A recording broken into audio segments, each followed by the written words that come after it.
Hello, good morning. Hope you all are doing well. Welcome to Monday. Welcome to the week. Welcome to the stream. I think it's going to be a good one, man. Yeah. Now look, I'm already in Nerd Ventures Tower, already in the tower, been working early, ready to go, ready to discuss some hot tea. House of the Dragon. You know, a lot of people, last night after I watched the episode, and I thought the episode was absolutely fantastic, and I can't wait to get into it, just give you my thoughts, talk about it. It's such a good show, man. But after last night, I tweeted about the show, right? And I was just like, yeah, man, like, friggin' hot D, so good. And I don't think people, there's a lot of people that don't get it yet. Should I stop using the expression hot D? That's how George refers to it. You know what I mean? George calls it hot D. I thought everybody knew this. I got a lot of weird emails. I got a lot of weird pictures sent to me, unsolicited, in my opinion. You know what I mean? It was pandemonium. So I don't know. You guys tell me. Should I curb the hot D talking, or do we just go with it? You know? Because I was kind of thinking, and you know, this might sound crazy, but I was literally kind of thinking, you know, those I Heart New York t-shirts? You know where I'm going with this. Yeah. I heart hot D. I mean, look, I thought maybe I thought it would be a good one. You know, you just let me know. I don't know. Hey, look, we'll see if it sticks, if it catches on, or if people are afraid of it. You know what I mean? You never know these days, I guess. But just so everybody knows, we will be breaking down and talking about House of the Dragon episode 2, and we're gonna actually like look at some of the things that were on there. I'm gonna like kind of pull the episode up. We'll look at a couple of different things. I want to just kind of go over my thoughts, like what I loved about the episode, and we'll try to keep a lot of the, like, you know, I guess book spoiler stuff. You know, when I talk about that sort of stuff, I'll try to make note of it. But again, the little trailer that they put at the end of the second episode kind of spoils a lot, right? I don't think the show is that concerned with spoiling stuff from the books. The big thing to keep in mind is that what it was actually done in the book is more like a historical document than a story. It doesn't have like tons of dialogue. It's just literally from the perspective of different narrators, the events that happened with the Dance of Dragons, which was the Targaryen Civil War, which threw the Targaryen dynasty into chaos. And that's essentially when, after that, Robert's Rebellion sort of begins, and he and the Baratheons take over for a short stint. So they're already showing stuff in that little teaser trailer that essentially spoils aspects of the show, and they're also moving very quickly into some of these plot points. They're doing stuff that's not in the books too, like I believe, and I'm actually super interested. This will be really cool to like kind of talk with you guys about it too. Yo, just so I know, are there any like hardcore Game of Thrones heads in the chat? If you would consider yourself sweaty when it comes to Game of Thrones, put a 1 into the chat. I just want to know. You know what I mean? Because maybe some of you will be able to help us out with our understanding of this. Okay, so it looks like we got a couple. Cool. So first question I guess I have for you guys. Correct me if I'm wrong, but this scene at Dragonstone? Damn, what? No way y'all are that sweaty. Come on, man. Y'all, somebody's lying. Okay, but anyways, help me out here then. But I expect to be berated then when I get something wrong. That scene at Dragonstone, that was not in the books, correct? You know what I'm talking about. The scene in episode 2 at Dragonstone. That was not in the books. Yes or no? Right? It was not. And I believe there are some aspects Correct. Okay, that is so cool, bro. Okay, so we're gonna get into like why that's so cool and just why I have a lot of. I mean, I just love the show. I'm very, very hyped up on it. So we're gonna get into all of that. I do want to say a couple of things before we get real sweaty and dive deep on this hot D. Okay. First off, we are not having a Nerdvengers stream today. We will have one on Wednesday at noon. Okay, Wednesday at noon, we're going to do our Nerdvengers stream. I recommend bring some nerd coin with you. If you are interested in the comic book that I am doing, we're going to be doing a thing where a few of you will be able to create characters for the comic book that I'm creating. So we're going to do that on Wednesday. If you are a member, come on by for that. I also want to say we are nearing the end of this month and the beginning of next. That means we will be doing a $200 GameStop gift card giveaway to a lucky Nerdvenger member. So if you're a member, you know, you're automatically entered. If you've been on the fence about being a member, maybe consider doing it, and then you could win the gift card, and then everybody be super mad at you if you're a new person that wins the gift card, and that would be kind of funny. And also, maybe your membership is out. Maybe you're not actually a member right now, but you want to be. Make sure you double check that so that you can be ready for the $200 GameStop gift card. I feel like there's something else I'm missing here. And I don't know. Oh, you know what? I did just kind of want to mention this too, okay? And we did the ad on the video on Saturday, Fantastic Four video. A lot of you guys seem to like that video. We are doing a little ad deal with Magic Spoon, and I just kind of wanted to throw it out there. Like, dude, I'm addicted to Magic Spoon. Like, I started eating this shit like last week in preparation for the ad and everything, and I'm like literally addicted, dude. Like, I'm literally addicted. So use code NERDVENGERS at checkout. Save a little money on your Magic Spoon order, and it allows you to know that we sent you over there. So if you're interested in that, check it out. And you can also go check out that video. I think it's a really, really fun Fantastic Four video. I'm working on some more fun stuff. Nerd Theory returns tonight. We'll talk about all the Star Wars news and the things that we kind of missed over the past couple of weeks on Nerd Theory tonight. And yeah, I think that's pretty much it. Now let's get into the hot D of it all. I do want to say, after we get into this like breakdown and we talk about it, there are a few stories I do want to cover as far as nerdy news. A couple of things going on in DC. Henry Cavill maybe is actually in Black Adam. That's nuts. And then there's rumors of who will be playing Reed Richards. And I also want to say, there is reportedly some wild rumors kind of out there for D23. Okay, D23 right around the corner, 2 weeks away. And there's going to be some leaks. There's going to be some stuff coming out with regards to D23. I've heard some wild, outlandish stuff. I'm not going to talk about it until somebody else talks about it or until I get it confirmed by maybe multiple people. But there's some wild stuff on the table for D23, so we will definitely be doing a big stream for that on Saturday, or I believe it's Saturday. It might be Friday, actually. I'll double check but either way, whenever D23 is streaming, or they're not going to stream, but they're going to talk about the cool stuff, we will be streaming, much like what we did for San Diego Comic-Con. So if you had a good time on that stream, which, I mean, damn, dude, dude, that stream was crazy. So come on by for that. That will be a good time as well. Okay, let's get in to it. Wait, what the hell? That's not the thing. Okay, hang on. Hang on a second here. Okay, so that is there. And boom. We'll go there. Why? Oh, no. Hang on one second. Is it not going to let me pull this up?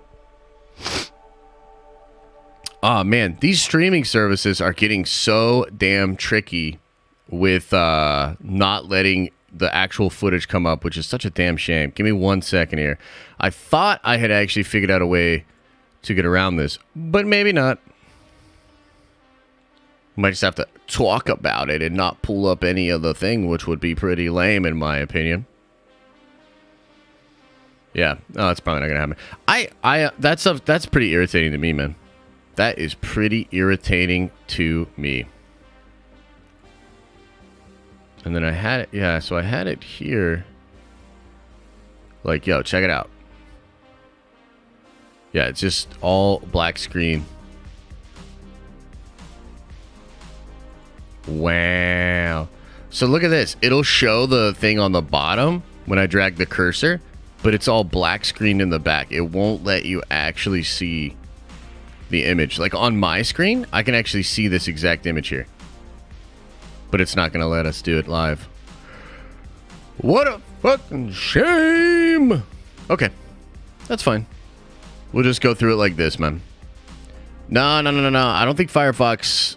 No. It's not the hardware acceleration. This is a feature that they do to try to... No, I'll double check because, you know, I did actually recently switch to the new PC. But I believe I have hardware acceleration turned off. It's like one of the first things I always turn off. Yeah, hardware acceleration is off. So this is a new thing where they scowl with you like this. And I can do like here, I'll show you this too, just because it's interesting. I can do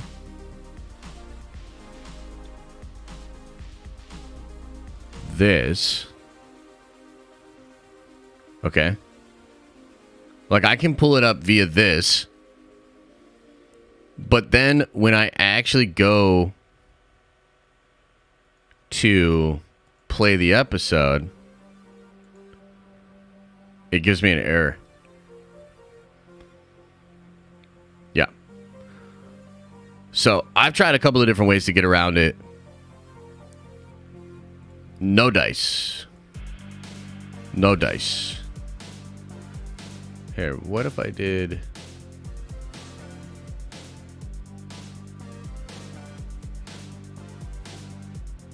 Just kind of had it behind me. I don't know. That's probably whack. Next week, guys, for this, what I'll do is I'll actually just screenshot all the things that I want to pull up and talk about. Yeah, I can do that.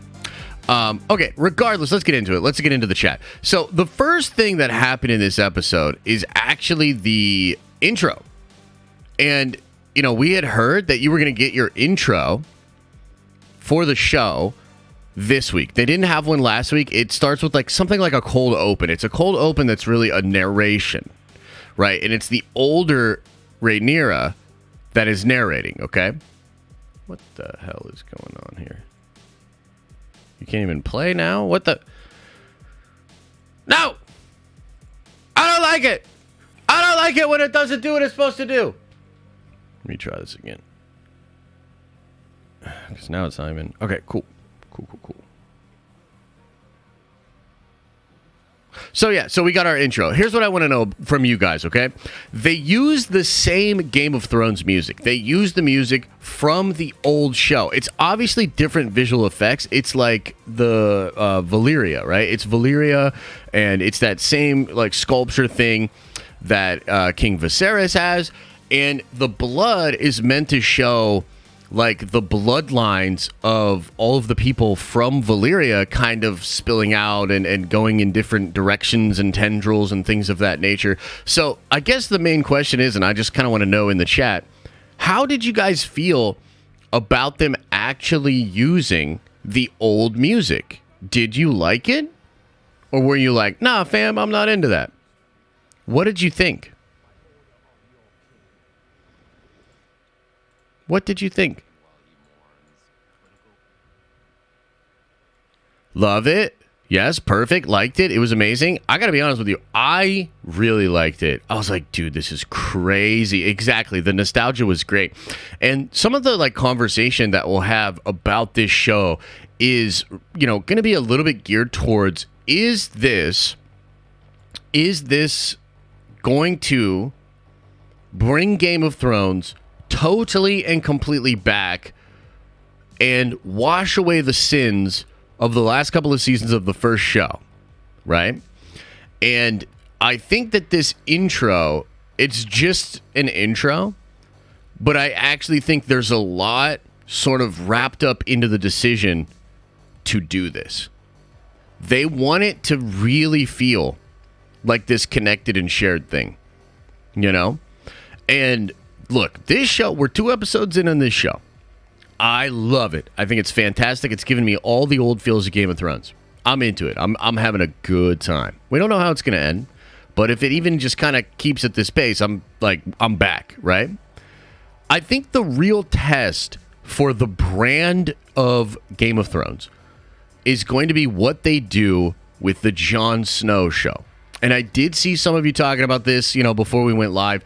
The Jon Snow show is still happening, and Kit is returning, and it's going to take place after Game of Thrones. And so while a show like this gets to, have a big distance between itself and those horrible last few seasons, especially season 8 of Thrones, it gets to distance itself from all of that. It has a ton more dragons, all these different characters, etc., etc. The Jon Snow show must live in the world that happens after season 8. It must directly deal with all of that stuff.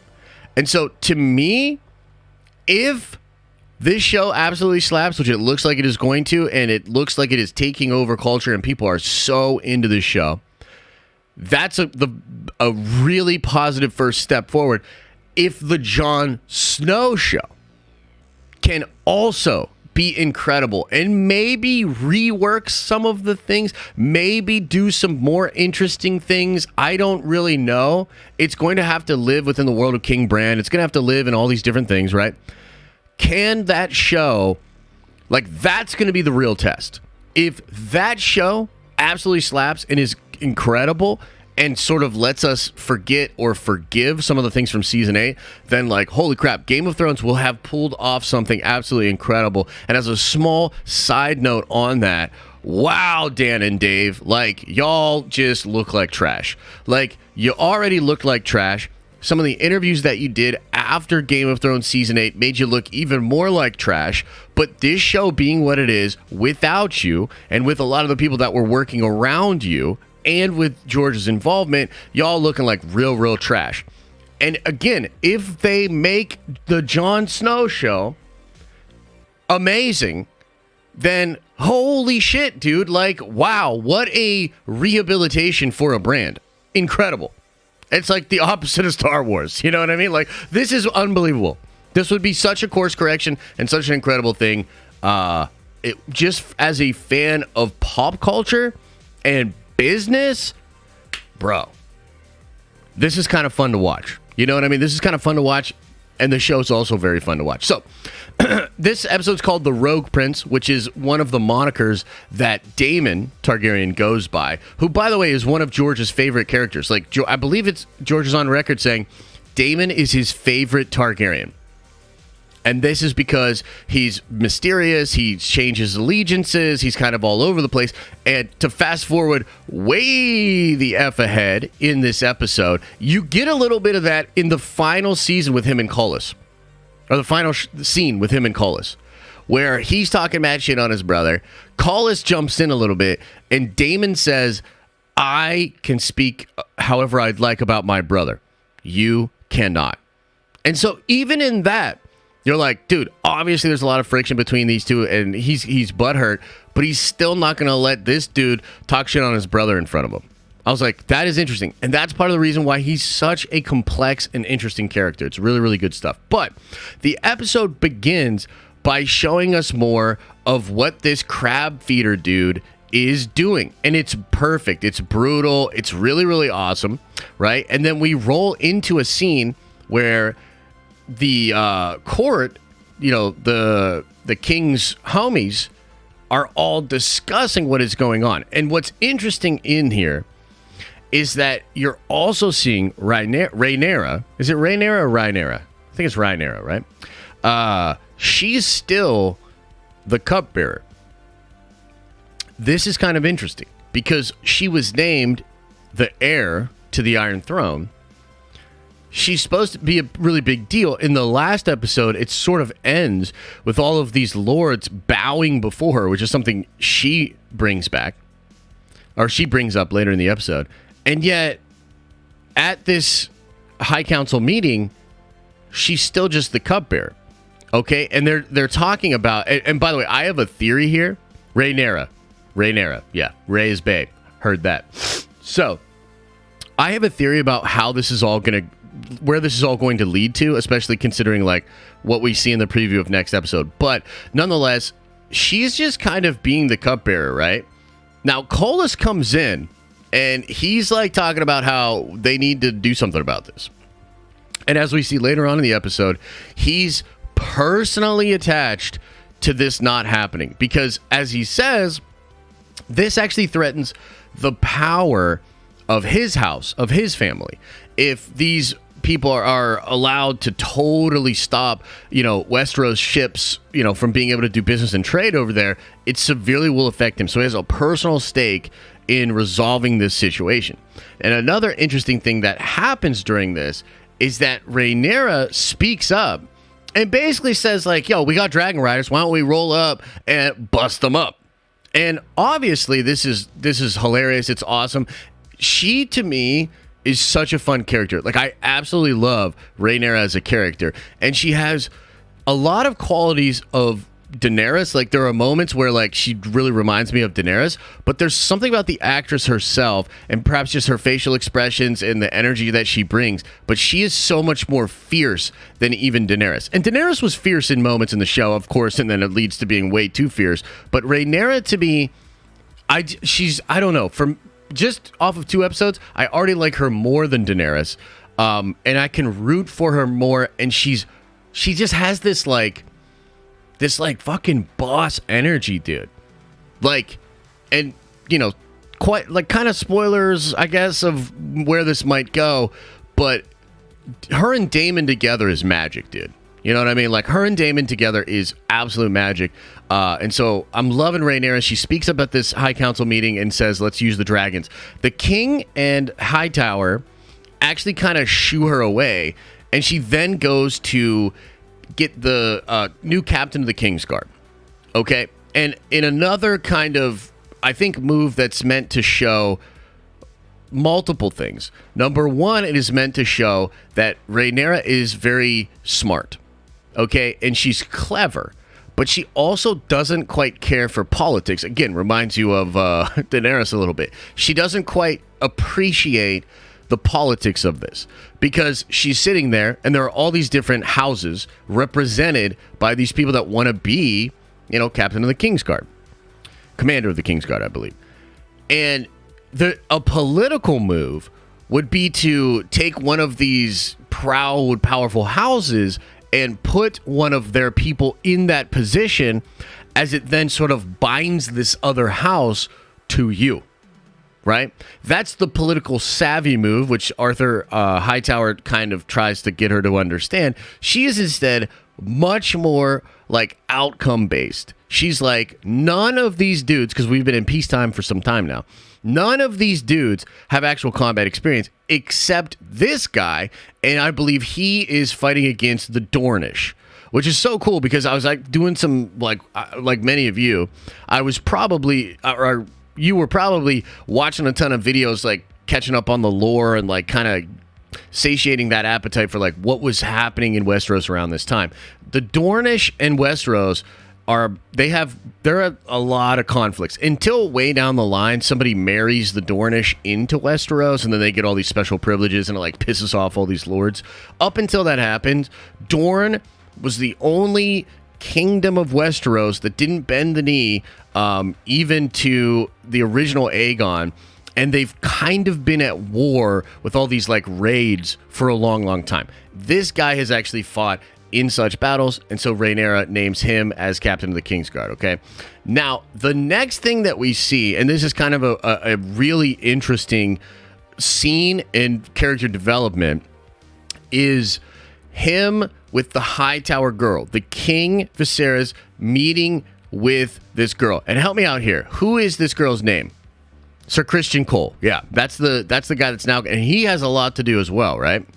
He has a lot to do as well. Who is what's the daughter's name again? Help me out here, chat. Allison. Yeah. And by the way, love Allison. How do y'all feel about Allison as a character? Because I see a lot of people online being like, these are the new Lannisters. The Hightowers are the new Lannisters and everything like that.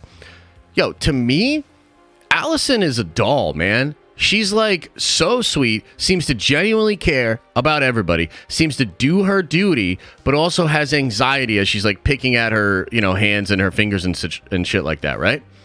So to me, I'm like, damn, this is a character that I really like, who's sure to be massacred or killed or done something horrible to, right? Like, that's kind of the impression I get, which, by the way, this Game of Thrones thing is happening, where I'm loving all these characters. In the back of my mind, I'm like, no, don't kill him, George. Don't kill him. And I could just see George being like, you know what I mean? Like, all excited to cut her up, right? So, to me, I like Alicent, man. I do. I think she's cool. And we get to a scene with her and the king, and we also realize that 6 months have passed since the first episode into the second episode, which I also like, and I think there could be a lot of time, moving it. Spoiler alert, they all die. Well, that's true, actually. I mean, I guess over time, yeah, none of them are immortal, right? So, yeah, they're all going to die. I guess that's true. Thanks a lot, Nerd Executive. Alicent is a swan, or is that a snake? Alicent is a snake? I don't know about that. I mean, I guess time will tell, right? Regardless, I like the character, and I thought it was cool, the scene that they had together, because it shows that they have gotten close. And there's even a moment where the king's like, yo, you didn't tell my daughter about our talks, did you? I don't know if she'd understand. I don't know if she'd get it. And Alicent's like, oh, okay, yeah, right on. I guess I won't. Now, we then cut to a scene where she prays, where Rhaenyra, at sort of the behest or guidance of Alicent, prays to her mother and her dead brother. And this was a cool scene, man. It just kind of shows, in my opinion, it shows, again, that Alicent is pretty pure and just trying to, like, help out. And she's also trying to talk to her about how, like, yeah, your father's going to remarry, etc., etc. But I thought that was a pretty chill-ass scene. Now, God, these names. I was just saying this name, the homie's name. The Valyrian dude. Corval? What's his name? Help me out here, chat. I was just saying his name like 2 seconds ago, and now I can't even remember his name. This dude acted kind of a fool. Corlys, yeah. This dude acted kind of a fool in the first meeting where he's like talking about the crab feeder and all these different things. He's kind of fired up. Okay. So then he and his wife, who is the cousin of the king, sort of have this private meeting, and he talks kind of frankly about how weak the crown currently looks. Okay. And I think this is actually pretty fair, like, considering everything that's happening. Yes, he does seem pretty weak. And part of this has to do with what Daemon has done. Now, Daemon Targaryen, he was kicked out of King's Landing. He was told to go back to the Reach with his wife. And instead, he goes to Dragonstone. Okay, so he goes to Dragonstone, and he's taken this working girl. You know what I mean? That's the PC way to say it. He's taken her to Dragonstone, and he's occupying it, sort of against the will of the king. Now, that in and of itself is kind of a bad look, but Viserys is like, he's not going to do anything, whatever, let's just let it be, which kind of ends up being true, by the way. It's kind of interesting, right? But regardless, this guy, Corlys, tells him straight up, your shit's weak right now, dog. Why don't you bury my daughter? Let's join two of the old Valyrian houses together in strength. And, it's a little bit of an overplay, but as is pointed out later in the episode, it's a pretty calculated, like, move by him. You know what I mean? And it's like, that's a good move, right? And it leads to one of the most awkward scenes in the show. And we'll get to that in a second because I have all sorts of thoughts on that. The next thing we get, though, is a conversation between the king and his daughter. And it's a really interesting one. Couple of things happen here. Basically, like, he's trying to reassure her that nobody could replace her mother, but he has to do his duty as king to remarry. They all understand it. Their line is vulnerable because she's the only heir, and you need multiple heirs. You need to, the bloodline has to be strong, etc., etc. The end of that conversation is interesting because he's still kind of trying to put her in her place. He's still saying, like, yo, you will learn. And I did find that to be interesting because I think she's pretty, like, adept, but, he just kind of continues to father her, right? Now, we cut to a scene where the real new little finger of the show, and yeah, I stole that from Paul. The king's little finger has like necrosis on it of some kind, and the thing that's really interesting about that is that that's where he cuts himself after he sends Daemon away. Remember this? He cuts himself on the Iron Throne on his little finger, and it's like not healing. There's the necrosis. He sticks his hand in a thing of maggots, and they literally eat off his flesh. I thought this was very cool, like a lot of symbolism in what is happening. Like, he's kind of dying. Literally, maggots are eating him right in front of us. It's wild. I know some people were saying it could be grayscale. I don't think that it's grayscale. It could be grayscale. There's also some theories that it could be poison of some kind, that he's being poisoned by somebody in the show. That's kind of interesting. But regardless, the other thing that's interesting in this scene is that the king is talking to the maester and also to Arthur Hightower about the Corlys's daughter's marriage, about that offer. And they kind of talk through it, you know what I mean? And you can just kind of see that everybody's kind of playing at what the king should do here. And then we get the creepiest, weirdest scene in the show. And, you know, I was talking a little bit with Elisa about the show this morning, and she said it's more tasteful than Game of Thrones so far, and I kind of agree. One of the interesting things about this scene is that this is the cringe scene of the episode.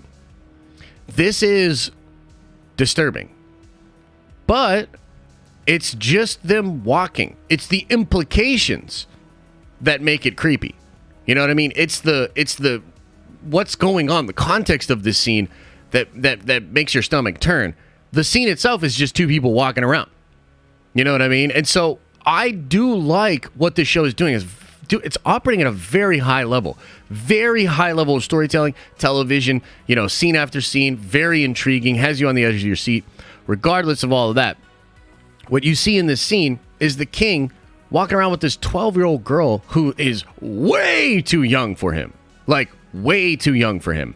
And it was interesting because she speaks what her father tells her to say.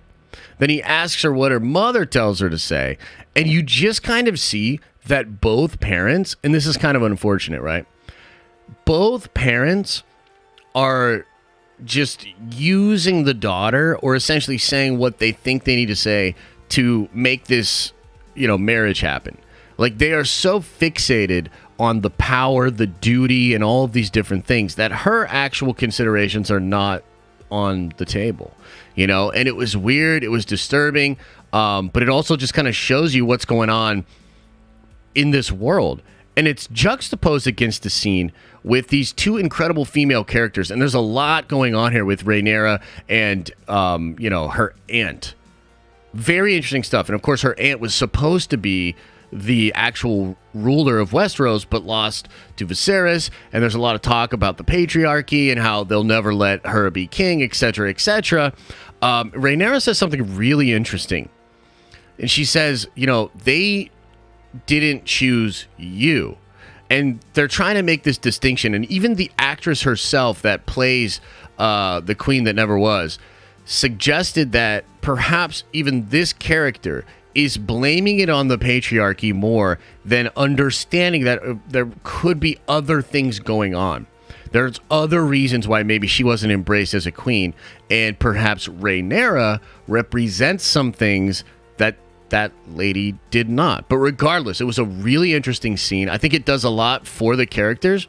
And also, like, you know, there's always this question of, like, is this being politically pushy? Is it too ideological? Like, what is exactly going on here? And to me, again, I found this scene to be incredibly tasteful, to feel natural, to feel organic, and also to speak to some real things that go on, but not in a heavy-handed sort of way. You know what I mean? Like, very not She-Hulk, in my opinion. You know what I mean? I still like the She-Hulk show, but, like, they're just heavy-handed with that shit. You know what I mean? This felt very much more organic and good. You then cut to a scene, and this scene was weird. In context, you do understand what it's about. You cut to a scene, again, with the king and Alicent.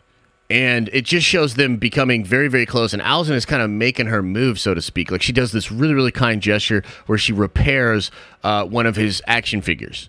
You know what I mean? And as a big nerd myself, you know what I mean? Like, the weight of my heart is definitely like repairing one of my action figures. You know, like that would feel so great. You know what I mean? So like, she's definitely making her move and doing her thing. And then that meeting is interrupted by talk of how the prince stole a dragon egg. Okay? And this is all leading to a really, really crazy scene. My favorite scene in the entire show so far, where the Arthur Hightower, the king, because the king is going to literally roll up to Dragonstone and take back the egg. Okay? It is revealed that it was the egg of Balin, his son that died, the heir for a day, right? And so obviously there's a lot of emotion there, and the king's fired up. The king's like, yo, I'm going, bruh. Like, I'm gonna roll up, I'm gonna bitch slap my bro, or yeah, it's his brother, right? I'm gonna bitch slap my brother, I'm gonna take the egg back, and I'm gonna solidify my strength. And Arthur Hightower's like, hell no, son. Like, you can't be doing that. Like, that's gonna be crazy. And so he instead offers to go. And then you get this absolutely incredible scene, dude. I loved this scene. Dragonstone has never looked cooler, bro. Never looked cooler. They roll up on Dragonstone. It looks amazing. There's all this fog, you know, all this crazy light. It looks just like in Thrones, but a little bit more glamorous, a little bit bigger. And then, of course, them walking up that same familiar place, and like the fog, the way they did like the scenes with the fog and the sun in the distant, like, oh my God, it was so freaking cool. And then the scene between the king's men and the rogue prince, right? Intense, so fun. You know, I'm on the edge of my seat. I was like, this is really, really interesting, because again, the books, and you know, you go like watch videos on the books, or you like talk about the books. It's very broad strokes. It's very broad strokes. And so, for instance, and also the show can take liberties. So it's like, damn, dude, what if they just torched all these guys? You know what I mean? Like, what if Daemon was just literally like Dracarys, and boom, and they're just instantly gone, right? That's always on the table, and it's a part of the tension. So they roll up together, and it's just so cool. A lot of tension. The dragon, you know, his dragon comes out.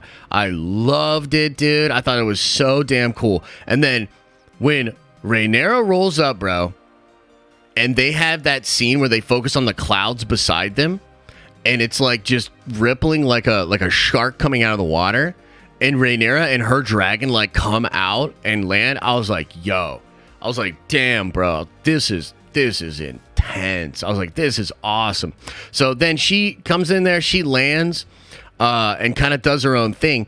And she walks up and has this conversation with her uncle in Valyrian.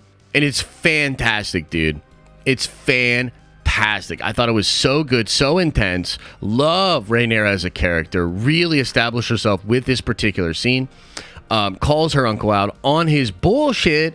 Tells him literally like, yo, I'm right here. I'm the one standing in your way. If you want it, you have to kill me. Why don't you do it right now? Literally just calls him on his bluff the whole way through.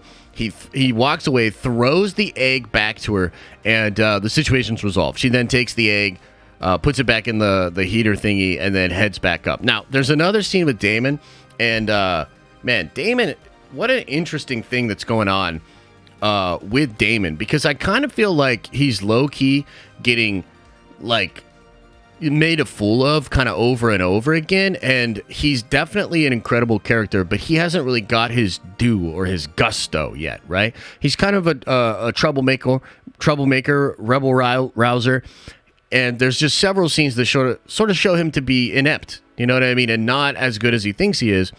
And so that kind of endears the audience to him a little bit, and we want to see him win. As crappy and as, you know, kind of a rogue dude that he is, we actually do want to see him win a little bit, which is interesting. He has this scene with this lady that he's going to take as his wife, and this scene's really cool too, because she's like, yo, like, you can play these games. I can't. The king will literally kill me. What are you doing? I thought I'd be safe here. F you. And it's kind of interesting, showing yet again, like, just... it's so layered and so intriguing. You know what I mean? It's all the things that I really loved about the best parts of Game of Thrones. It's really, really cool. Okay, we got back to a scene with the king, talking to the Baratheon dude. Again, about the play that Corlys made with his daughter. Rhaenyra coming back, having to deal with her dad, having that kind of conversation. I thought it was really freaking cool. He again has to talk to her about how, I couldn't replace you as heir, etc., etc. Then we get a very interesting announcement, which did actually take me by surprise. Okay, I knew how some of this was going to go, at least in the books. And I knew that Queen Alicent was going to be a thing. Aegon II is going to be a thing, etc., etc. But I was like, well, maybe they're going to do this thing where they try this first, then there's some other machinations that then lead to this or whatever, etc., etc. No.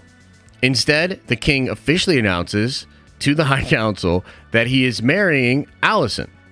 And basically, everybody hates it. You know what I mean? Corlys is like, this is outrageous. I'm the man. Whatever. The king's like, yeah, but I'm the king. Shut your mouth.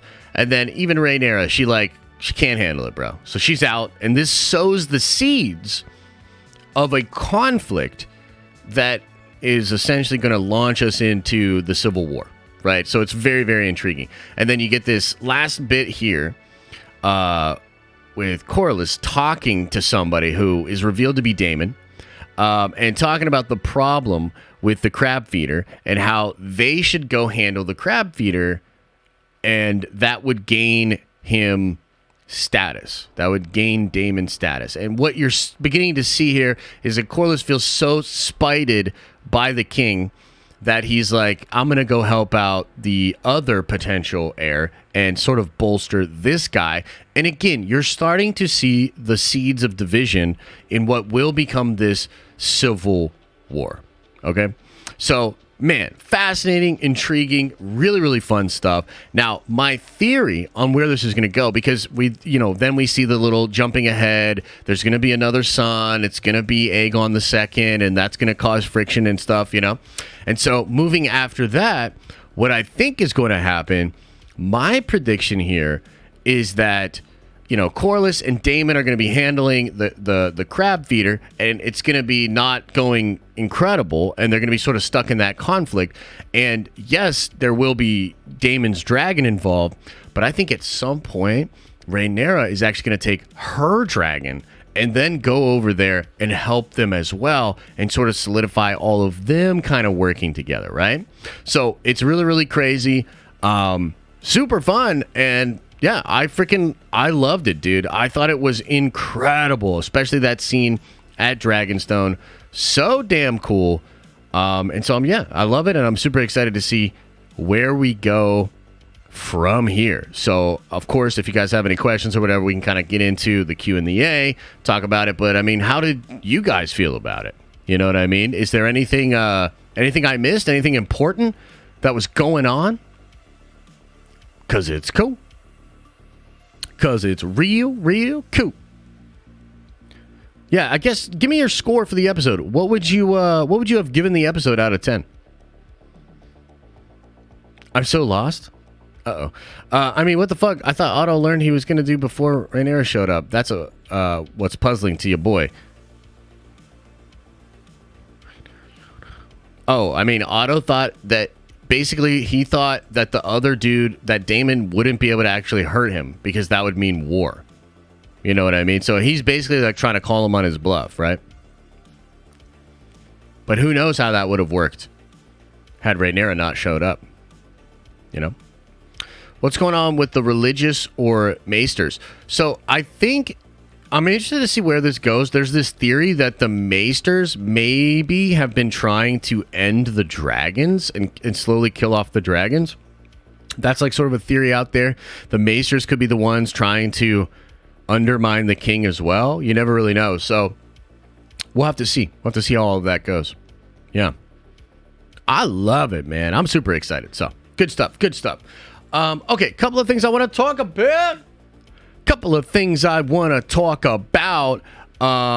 Let's talk about Henry Cavill.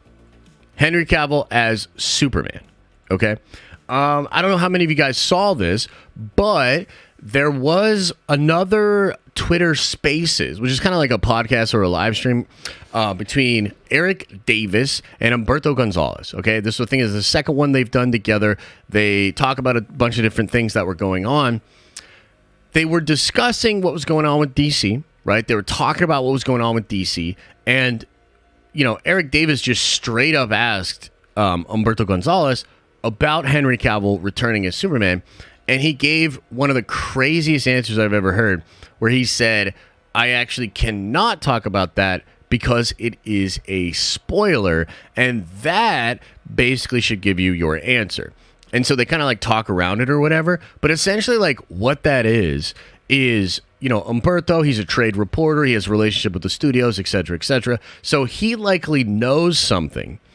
And what he probably knows that Henry Cavill has finally gotten the deal and will at least be in the Black Adam movie. That's my prediction. Okay, that's my prediction. But the thing is, like, he can't come right out and say that.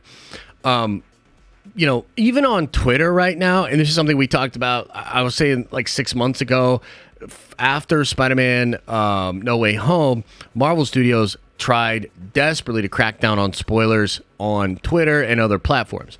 And so you'll see a lot of people nowadays report things as rumor or say things like Humberto is saying, because he's basically saying, like, I can't confirm this, but the undertone of what he's saying is this is happening, but he can't come right out and say it, right? And so you'll see that. You'll start to see a lot more people say the words rumor or these different things because they can't say leak, because then that implies like you're doing trade secrets or company secrets, etc., etc.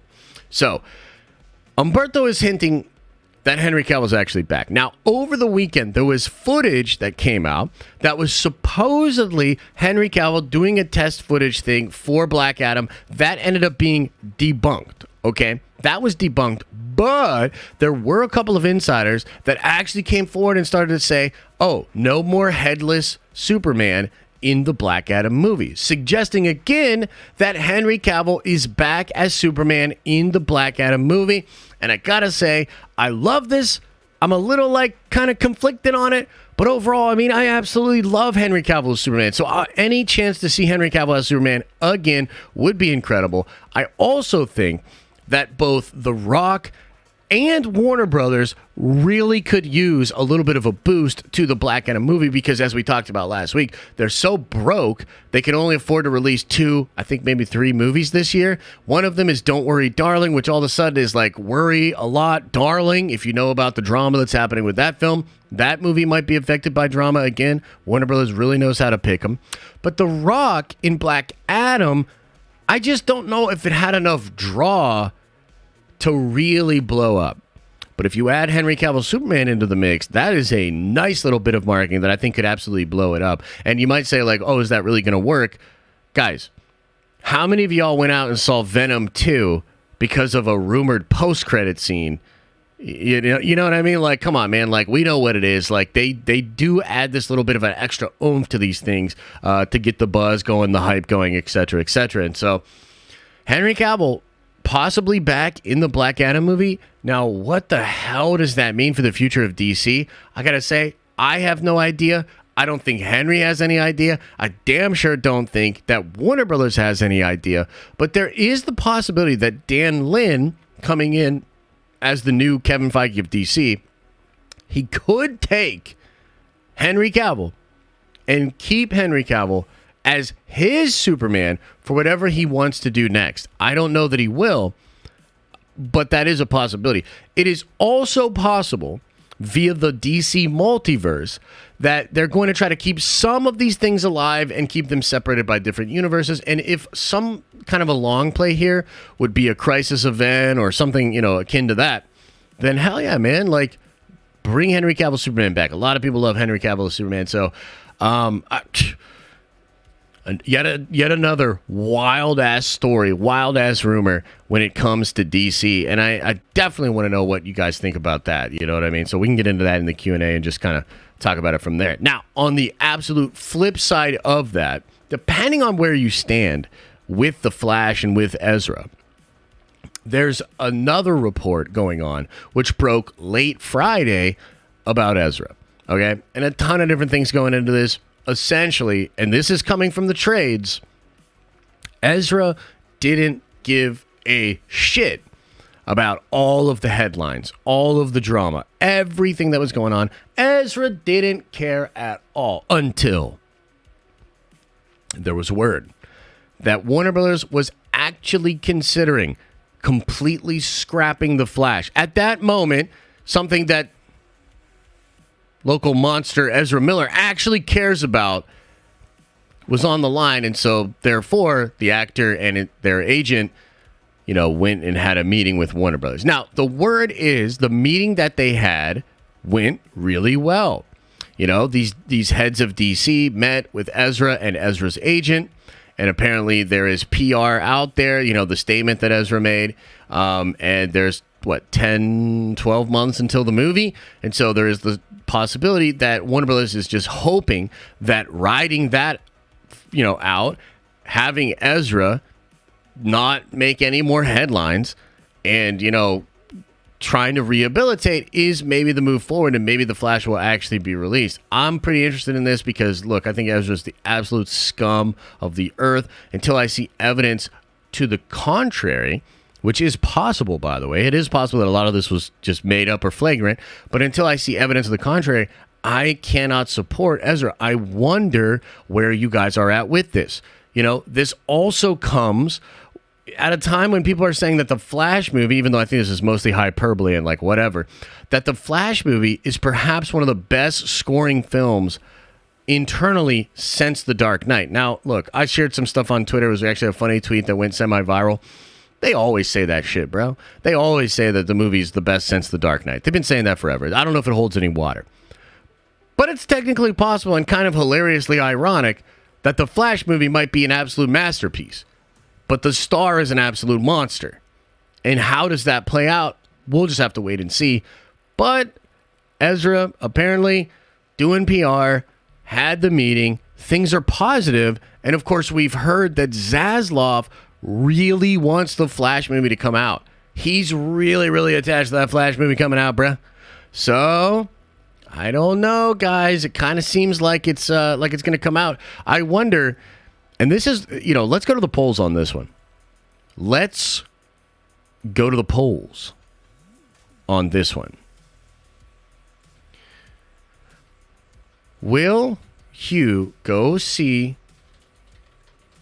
The Flash? And what I'm asking is, if nothing else changes, right? If this is the strategy, and maybe Ezra doesn't do a lot of press, and there's some apologies and blah blah blah blah blah, will you go see The Flash? And also, Seth Gibson, welcome to the Nerd Vengers. You are a Nerd Venger now. Yeah, I'm curious, man. I'm super curious. I mean, there's data that apparently suggests over 40% of adults will not go see the movie, think it should be canceled. That's wild. So again, I'm like, Warner Brothers, I don't know. Yeah, so to me, if nothing else changes, I will not see this movie in theaters. Okay? I will either sail the seven seas to get it, or I will wait until it comes to streaming. Right? That's kind of where I'm at right now. Now, if it gets worse, like if Ezra throws another chair into some lady's face, I might not even watch the movie, period. To this day, I've actually not seen Morbius. And I know that's crazy, but I'm pretty much fuck Sony, fuck Morbius, and I'm literally so disgusted with how out of touch they are in what I consider to be great comic book characters that, I'm not even giving them the time of day. It could very easily get there for me with The Flash. The problem with the Flash movie is, the rumors are crazy. Adam West Batman, multiple Supermen, including perhaps a Christopher Reeves tease. You know what I mean? And so there's some shit that's bro, I really want to see it. And if it is really, truly that great, if it's Dark Knight level, I mean, damn, bro, I do want to see it. You know what I mean? I do want to see it. So, Morbius was an easy skip because literally who gives a shit? But The Flash will be a more difficult skip. You know what I'm saying? So, I don't know, man. It's a tough one, but that is kind of the reports. That's kind of what's going on out there. Now, one more thang-a-lang that we got to get into before we get into the Q&A. We'll go over some super chats. We'll talk about this, that, second, and the third. A rumor that they have found the person that will be Mr. Fantastic. Did you guys hear about this? Now, this is really, really up in the air, okay? Really, really up in the air. Somebody came forward and said that they had heard that Penn Badgley will be Mr. Fantastic. Okay? Now, they since then have backtracked on that a little bit on Twitter, saying that, oh, no, they just heard that on social media. Okay, so let's take a peek at this. Fantastic Four, Penn Badgley reportedly in talks to star in the MCU reboot. Specifically explained the team would look for the best actor for the job. Former Birth Movies Death editor-in-chief Devin Farisi revealed on a Marvel Vision podcast that Marvel Studios has spoken with Penn Badgley to star as Reed Richards, a.k.a. Mr. Fantastic, in the Fantastic Four, which will premiere in theaters November 8th, 2024.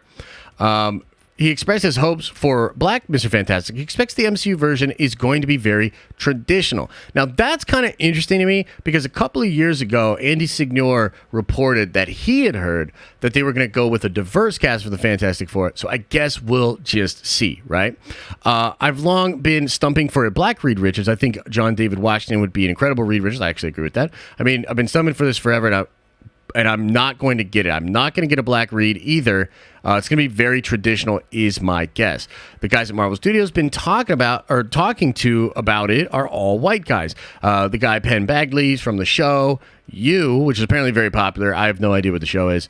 And yeah, and frankly, he's a white guy. Yes, we realize this. They're going with the standard, and he's terrific, by the way. It's a good choice, but they're going to be very classical. Now, I have a couple of different thoughts on this. People, your mileage may vary on this, right? Some people were saying, there should be a lot more diversity. Some people were saying that like the diversity is beginning to feel inorganic and feel pushed. I think a good balance is key here. And I will also say that for certain characters, perhaps a more traditional, more classic interpretation is good. And maybe Marvel has even sort of done so much diversity that when it comes to the Fantastic Four, they can essentially do just a traditional all-white Fantastic Four, and it would be very hard for people to get upset about that, considering all the diversity that they already do in a lot of their projects.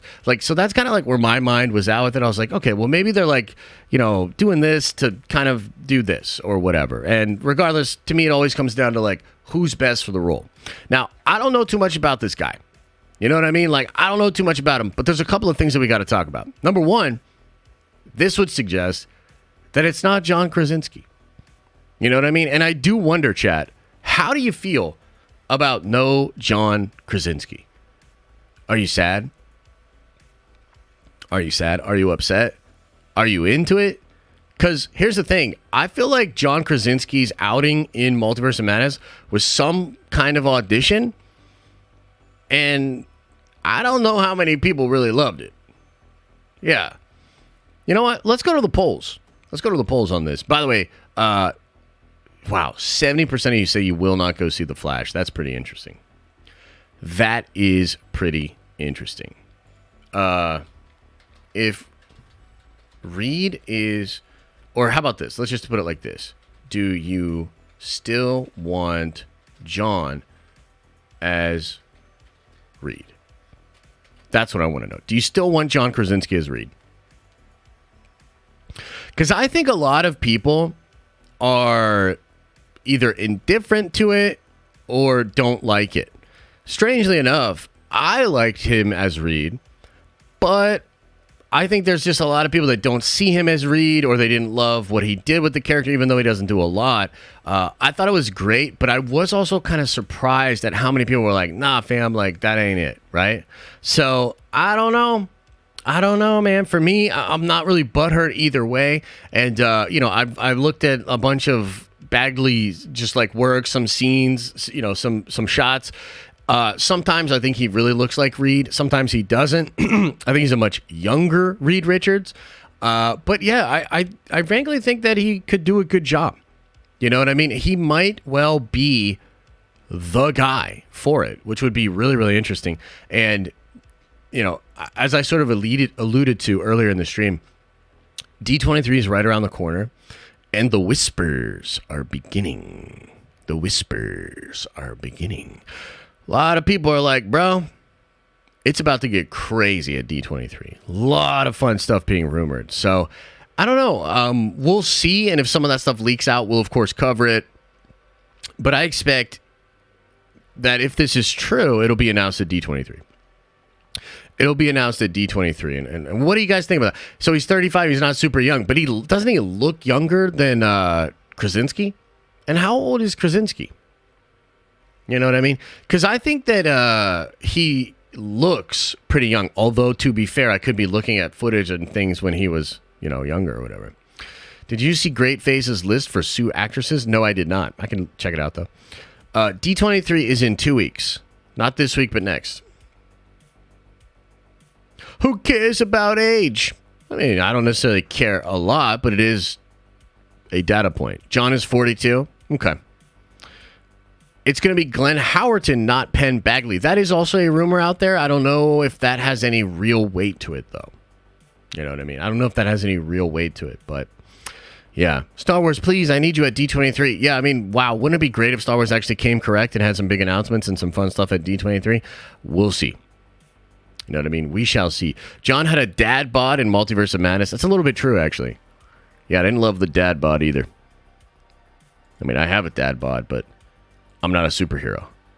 You know what I'm saying? You know what I'm saying? I'm not a superhero, bro. You know what I'm saying?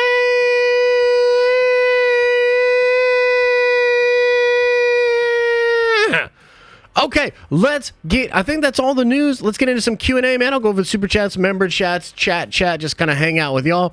I do want to say before we get into all of that this stream and all the streams over here are brought to you by Paradox Customs PC. Another one of you guys picked up a Paradox Customs PC over the weekend. I love seeing those things come in. I love the idea of the Nerd Vengers getting super powerful computer rigs where we can do all this kind of awesome nerd venging gaming, research, quantum calibration simulations, you know, all that regular ass nerdy stuff, man. Check out Paradox Customs. Use the code NERDVENGERS at checkout to save yourself a little bit of money and let them know that we sent you over there. Appreciate you guys, and I appreciate Paradox Customs. Say. Okay, let's get into some Q's and the A's, man. Let's get into some Q's and the A's. Juan Garcia says, hot D, watch parties, damn it. So I thought a lot about this. I don't know that I want to do watch parties for it, okay?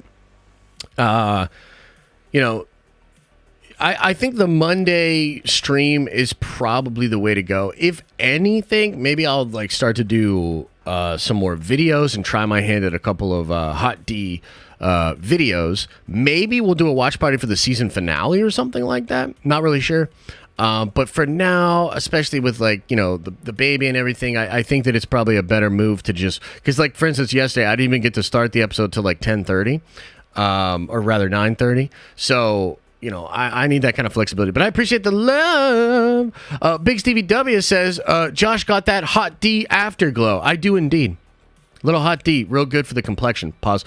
Zeke says, blinkers for days, no adventures for life. Thanks, brother. I appreciate the love.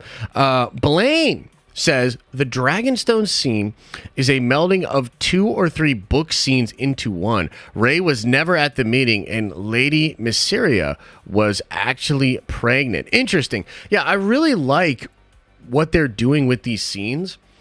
And I think that, again, especially because there's so many people that kind of know the broad strokes of the books, it's so compelling.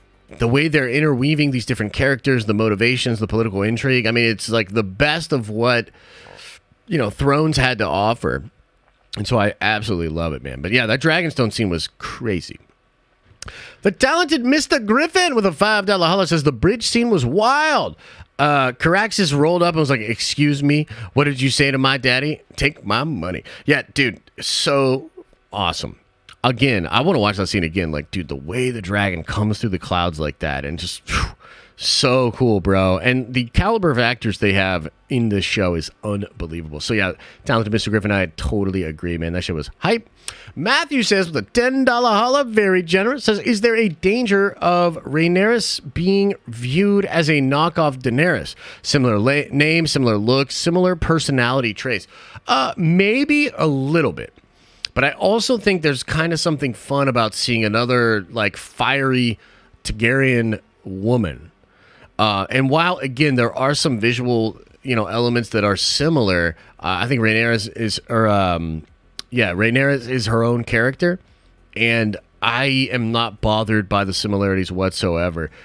She's got her own things going on, and it is kind of totally different. And I also think the performance, like the actress is, like I really like that actress, man, and she just exudes that strength and that fierceness. You know what I mean? In a way that like I didn't always buy with Daenerys, frankly. You know what I mean? Because Emilia Clarke's just such a sweetheart. I just didn't always buy it, bro. You know what I mean? And I do with this character. Blair Jahert says, I mean, what the fuck Otto thought he was gonna do before Rhaenyra showed up? That's puzzling to your boy. Again, I sort of explained this, brother, but I think he was just leaning on the political stuff. He was like, bro, there ain't no way he's gonna kill me, because if he kills me, it's war.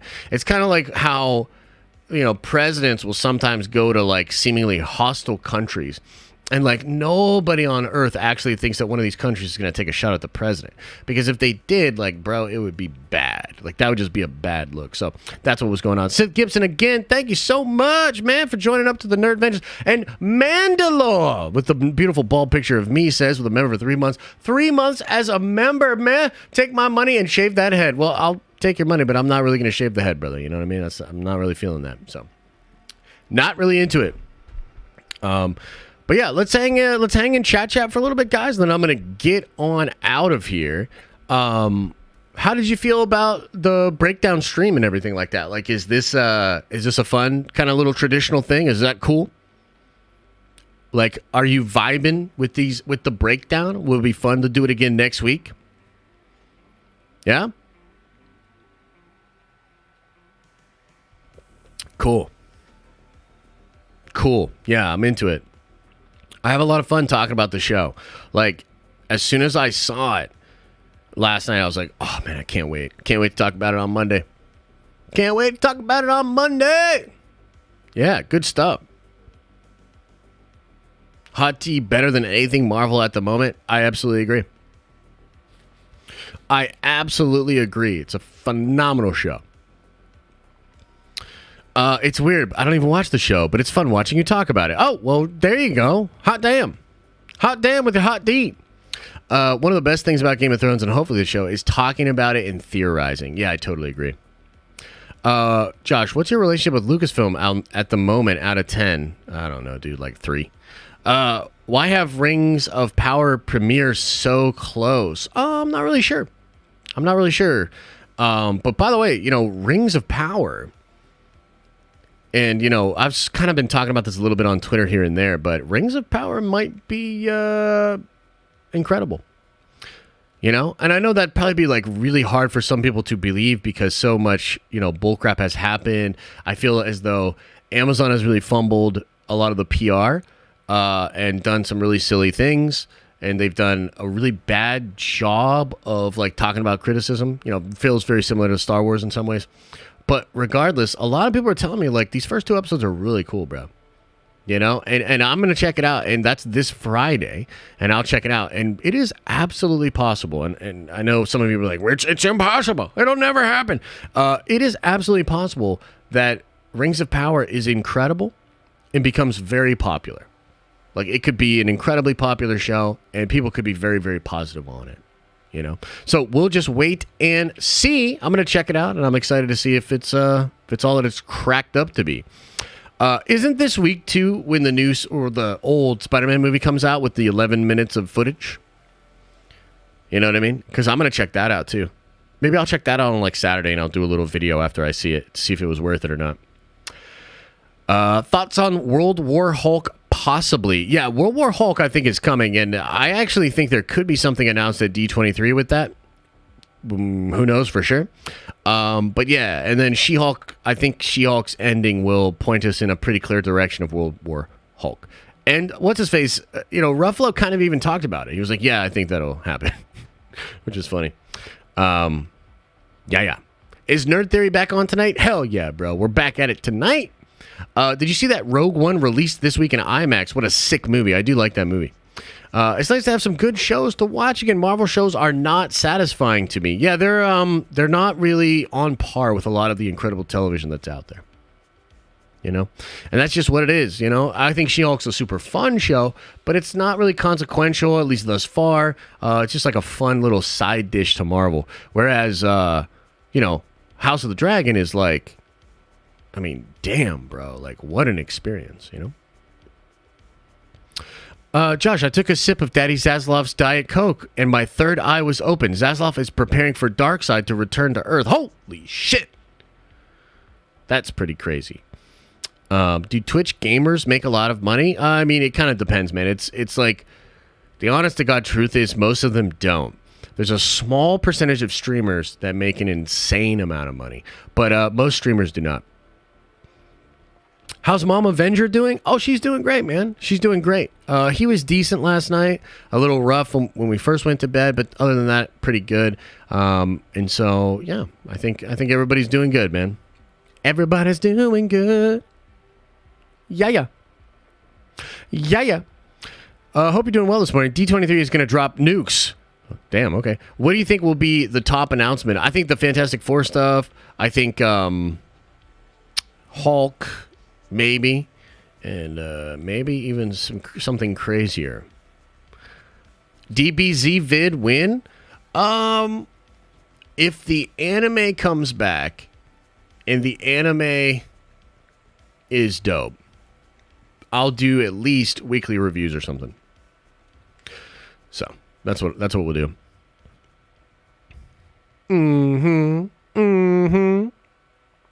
All right, everybody. I'm going to get on out of here. I appreciate you all. Thanks for being here on the stream. I'm not sure what we'll do tomorrow. There'll probably be some news to talk about, or maybe we'll just react to some videos and hang out. When are we playing DBZ Fortnite? I still got to download it, brother. I hope we see Eternity Saga and the Timeless Saga. Me too, Kevin Feige. 100%. Yeah, Sozens, wouldn't that suck? But yeah, we'll see. Okay, guys, much love to you all. I appreciate you all being here. Thank you very freaking much. And yeah, I'll see you guys later in the video. Fun little video today about Captain America, Chris Evans. Some rumors about him coming back to the MCU. We got a ton of fun stuff coming at you guys real soon, okay? Much love. As I always say, as I always say, I hope you are having an awesome and a nerdy day. And I'll see you in the next video.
Is everybody gone? Did everybody leave? Leave.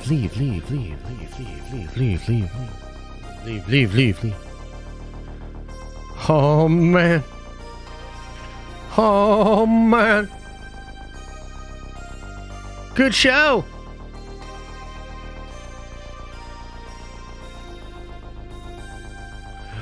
What a show. Much love to you all, man. The next couple of weeks are going to be crazy. I feel like a lot of stuff's going to leak out. It's going to get real crazy. I've heard that this week of She-Hulk's going to be bananas as well. What a time to be nerd venging. What a time. Hope you guys have a good rest of your day. Open up that third eye. Wash out your brown eye. And I'll see you in the next one. Ta-ta for now.